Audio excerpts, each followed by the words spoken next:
Alright guys, what's up? How y'all feeling? We back, right? We back. Like and subscribe. So, as you guys may already know from my past videos, I've had some time in law enforcement in the police department. Prior to that, I was trying to become a CO. You know, I applied for New Jersey Department of Corrections, and obviously it didn't go in my favor. A lot of bullshit, a lot of stuff like that, which I'm gonna get to in this video. So, if you guys tune in, I appreciate it, but still, make sure you like and subscribe to my channel, man. So, this is maybe like 6-7 months prior to me getting hired from the police department. You know, I was stuck in my life. I didn't know what to do. My girl was trying to, you got to do something. We got to figure it out. So it was kind of like, all right, you know what? I saw they were hiring. Let me apply. I sent an application in. They sent me a bunch of paperwork back. Told me, all right, come back on this day, suit and tie, have all your shit. You know, we had like a month to get all our paperwork together. So, you know, I had to get my references. The application was, a thick packet. I had to go to the courts to get my juvenile record, which I'm gonna talk about that in another video. Times I got arrested, things I had to deal with as a juvenile record, and how things follow you. Even if you get things expunged, things do follow you. So keep that in mind. So it's like early 2016, and like I said, I apply. I gotta go up. I forget exactly where it was located at, but it's pretty much where they have all the state testing. Like for the state police, the academy, the state, we all had to go there. I'm pulling in there. I'm pulling in the big, open lot, the facility for them. I see a cop directing cars where to park and this and that. As we're driving by, he tells us, bring your application, bring your packet, leave your cell phone in the car. I'm like, okay, no problem, fine. I'm walking inside, we get inside, it's like maybe like 50, 100 people, I don't know. It's a bunch of us. COs start yelling and screaming, everybody get in line, straight line, everybody get in straight line. Applications in your left hand, blah, blah, blah in your right hand. The guy in front of you, make sure you're staring at the back of his head. So I'm standing there like, not moving. I'm not doing shit. I'm scared as hell because, like I said, this was I know in another video I said, when I applied to SEPTA, that was my first, law enforcement, but the corrections, which actually happened, was my first time applying, to a law enforcement position. So I was just kind of like, I don't know I was like, next, until it was my turn. So I get up, CO standing right in front of me. I give him my packet. He starts going through it, this and that, and looking. He stops. He stops at my page of my juvenile record, all my charges, all that shit. He says, were you on probation as a juvenile? I say, yes, sir. He said, look, I'm not even going to lie to you. You're probably going to be ineligible. And I was just like I didn't know if I was allowed to talk or so I was like, okay. He's like you could stay here and go through the process for today and this and that. But he said, sir, honestly, I really think that they're gonna find you ineligible.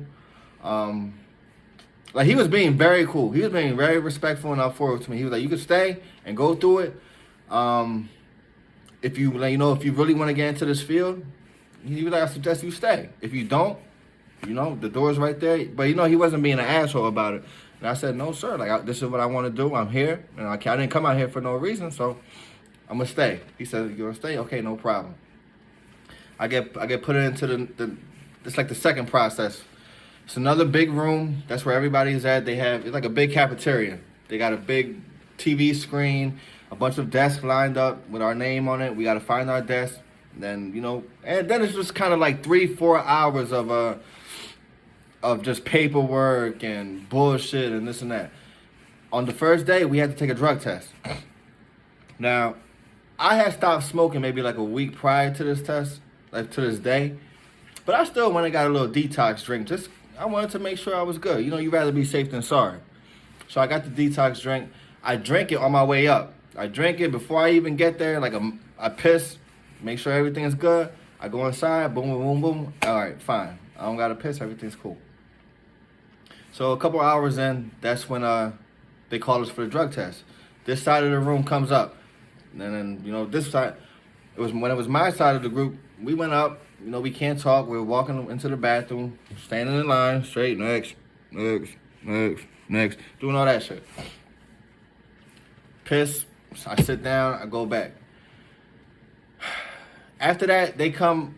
You know, CEOs. They have paper. They have a piece of paper. They give it to every single candidate. They tell us, if you have social media, we are going to need every single username, every single account that you have, every password. We need everything because we're going to be going through your shit today. No bullshit. And we were not allowed to have our phones on us. And I kind of already was aware of this situation, like they were going to go through your social media. I just didn't know that they were going to go through your shit right then and there. So I forget how I got out of it, which is kind of wild, because I remember I was putting my username, passwords, and this and that, but I still felt unsure about something. No, what it was. Pardon me. So they would call, like after you gave them the piece of paper with the username, the passwords, and everything like that, they would take it. You're going to continue on with the process, watch whatever they put on and this and that. And then one by one, they were calling people back. Nicholas Rivera. No, I get up. I go back. They're like, okay, we need you to log in on it. Just no bullshit. We need you to just log into your Facebook. Log into your accounts. I'm in the back. There's like 5 CEOs. They're just chilling in the office. He got his foot up on the desk, bullshit. And at one point, I was like I really had to reset my password. I didn't know what it was, so I reset it. And I was like, sir, you know, the password's getting sent to my phone. My phone's in my car. I didn't bring it in.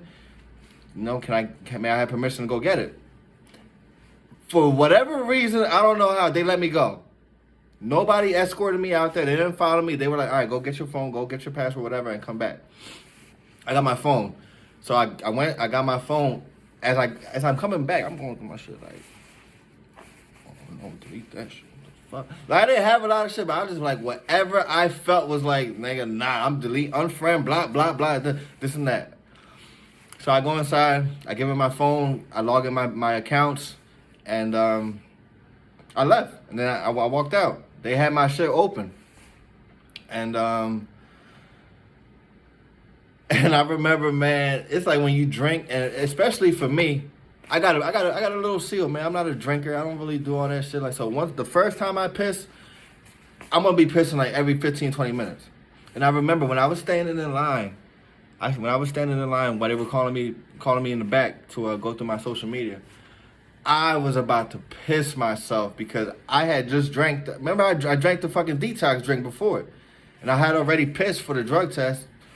So it was like there were maybe like 3 times after the drug test that I pissed. At one point, I told one of the CEOs, I said, man, you know, I drank a lot of water, man. I have permission to go pee. You know, she was like, yeah, go ahead. Like, go ahead, it's fine.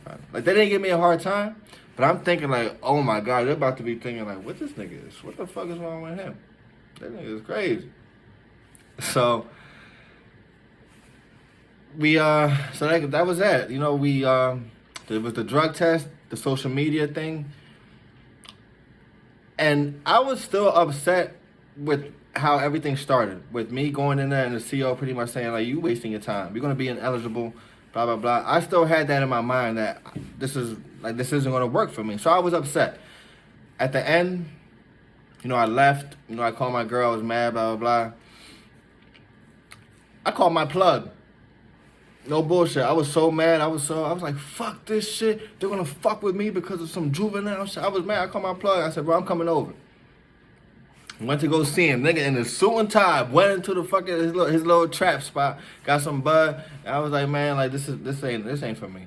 This shit is stupid. Blah blah blah. Like, I was upset because I felt that I was at a time in my life where I wasn't doing anything wrong. You know, I was in a relationship. I was trying to get a career. I was trying to build up, to start a next chapter in my life. And shit from 10 years ago. Like, you guys are concerned about shit from 10 years ago? And it wasn't even the fact that I had any violent charges, or I did not get picked because I was on probation. there were two real things that made me ineligible. The first thing was I was on probation, or I had the actual shit written like on the website, but it was because I was on probation as a juvenile, and it was part of like a like a PTI diversion type program. Nah, you can't be a CO if that was the case. And I also had a 4th degree, like trespassing, or 4th degree, like criminal mischief charge as a juvenile, and that made me ineligible. That makes absolutely zero sense for that type of shit to follow me. When I was on probation, I did it. Like I said, I'm gonna talk about everything. I was on probation for a year. No issues. Knocked that shit out. It was for a year, and I was hurt because again, 10 years had gone by. I'm trying to just move forward. And you're not gonna do this. You're not gonna hire me because of this. And the CO that I spoke with in the beginning, he was right, because about a year and a half later, I get a letter in the mail. Sorry, you're ineligible because you don't meet certain, standards and certain requirements for our criteria. And it's like, what? Like, whatever. Now, I was already working. I had gotten hired by Atlantic City, and I was already working, so I wasn't really tripping about it like that. But I was just kind of like, man, fuck that. That makes absolutely zero sense. You go to jam. You're not gonna give me an opportunity because of a juvenile, juvenile cases, juvenile charges that were not violent, that that I got through my shit. But then if you look into the requirements, you can't have more than 2 DUIs. You can't have. There's certain things that you look at like, well, so if I have 1 DUI, I could become a correctional officer. But if I was on probation as a juvenile, I don't even get a shot. There's a lot of shit that's fucked up in the hiring process with the state, with different counties, cities. But who am I? Like, who am I to even speak about any of that shit, man, right? So, and I'm glad they didn't hire me, because after working as a cop, I could never be no CO. And I got love and respect for all law enforcement, police, correctional officers, all that. But being a CO, knowing what I know now and just experiencing things that I went through, I have no idea how the fuck you guys be sitting in a fucking jail for 12 plus hours. I couldn't do it. I like being social. I like being around people. I just feel like that environment would just fuck with my body and fuck with my head so much so salute to all the COs, salute to all the police officers. You guys, the ones doing their right job, doing everything good, man. But it wasn't for me. I'm just somebody giving you experiences, and hopefully you could take something from that I went through, put it into your life. Be like, oh, well, I heard he went through this shit, so I'm going to try to do this a different way. And that's it, man. I'm just trying to give you guys game and give you guys advice from my own experiences, because a lot of people didn't help me like that. I had to learn from my own mistakes. People weren't really telling me, like, yo, you need to, don't do this because it's trial and error. That's really what it is, man. So, if you're following me, if you're supporting me, I thank you. I appreciate you 100%. It's all love, man. It's all love. I'm not getting nothing from this. I'm not getting anything from this. It's just a way to help. So, this support is free. Liking and subscribing to this channel is free. I got shirts available. I still got shirts available. If you guys are interested in a shirt, DM me. We can set something up. I got you. Follow me on my Instagram, my TikTok, Twitter. It's all the same. At nrivera9123. Like and subscribe to this page, man. I appreciate you guys for real, for real, for real. Peace. Catch you on the next one.